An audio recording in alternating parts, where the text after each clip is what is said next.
Finally, my brethren, be strong in the Lord and in the power of His might. On the whole armor of God, that you may be able to stand against the wiles of the devil. For we wrestle not against flesh and blood, but against principalities, against powers, against the rulers of the darkness of this world.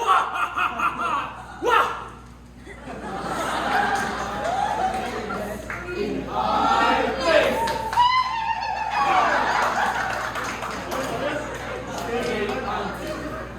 Whole armor of God, that you may be able to stand in the evil day, and having the hope to stand.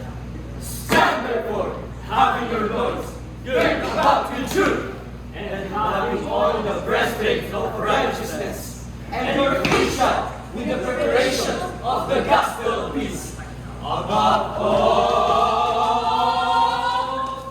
taking the shield of faith, wherewith ye shall be able to quench all the fiery darts of evil, and take the helmet of salvation. The Spirit, which is the word of God. Praying always with all prayer and supplications in the Spirit, and watching thereunto with all perseverance and supplication for all